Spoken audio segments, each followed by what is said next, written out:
کەرکووک بەرداشت و مەیدانی نیوسەدە مزایدەی نێوان حیزبە کوردیەکان.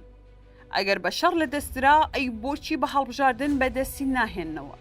هەڵبژاردننی ئەنجومەنی پارێزگای کەرکووک و لە دەستچوونی هەلی سڕینەوەی خیانەتەکان. نزیکەی نیوسەدەیە کەرکووک لەنێو دروشمەکانی شۆڕش و لەنێو بانگەشەی حکومداری کورددا دەتلێتەوە. دوای پرۆسی ئازادی عێراق و دامەزراندنی حکوومەتی هەرێم هەمیشە وەک چەکێکی مزایدا وێردی سەرزمانی لایەنە کوردیەکان بووە.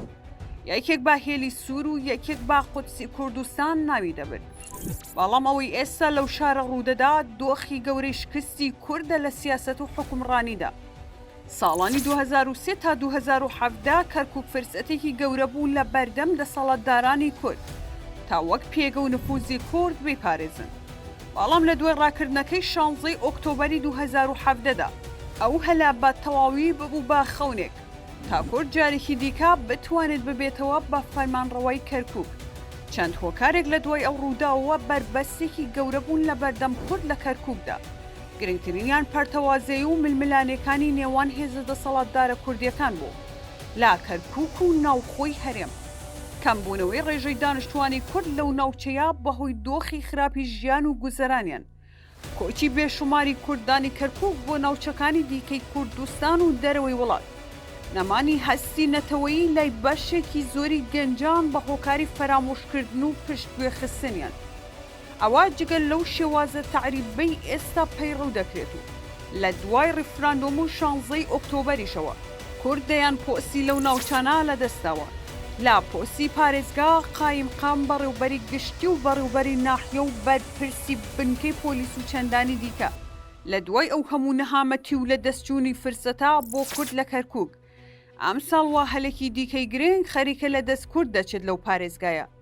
دەگوترێت ئەگەر بە شەڕ و هەژمونی هێز کەرکووک لە دەستچوو ئەوە دەتوانیت بە سیاسەت و هەڵبژاردن بیخەیتەوە ژێردەستی خۆت، چونکە ئەگەر بە هەڵبژاردن لە دەستت بچێت ئەوە دەیان جار کارەکە گرانتر دەبێت بۆ کورد. بەڵام وا بێباکی و خەمساردی لایەنە کوردیەکان خەریکە ئەو دەرفەتاش لە دەست دەدات.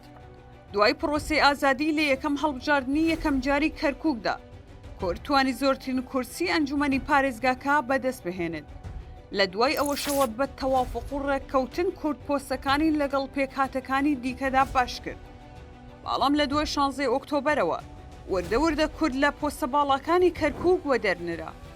لالایەکەوە عەرەبەکان پرۆسەیەکی تعریبی چڕیان دەست پێ کردووە.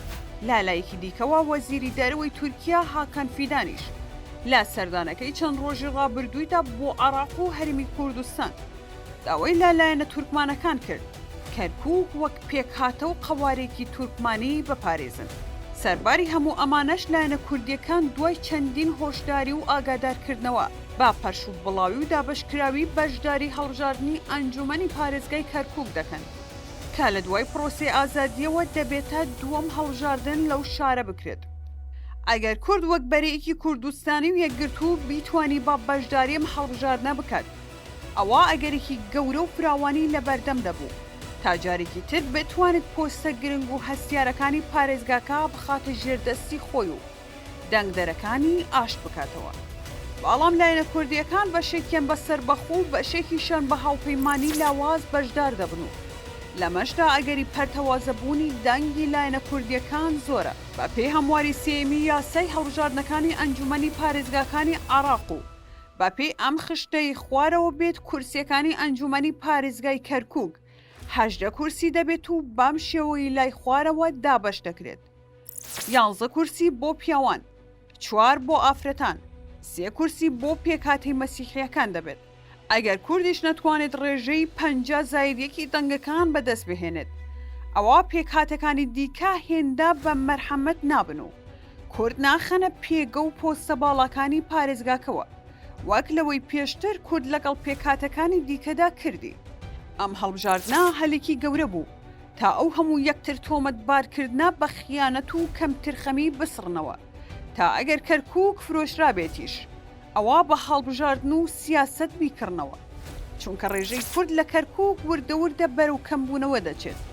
ئەگەر پێشتر 151 کورد بوو بێت و 149 عەرەب و تورکمانی و لایەنەکانی دیکە ئەوە ئەو ڕێژەیە لە دوای 2007ەوە بەرەو کەمبوونەوە دەچێت. با هۆکارگەلێک کات سەرەتا باسمان کرد ئەگەر کوردیش لەم هەڵبژاردنا شکستی هێنا و نەیتوانی لا کۆی ئەو هەژدە کورسیە زۆرترین کورسی ببات ئەوە ئۆباڵەکەی دەکەوێتە ئەستۆی هەموو لایەنە کوردیەکان و با پلەی باڵاش یەکێتی و پارتی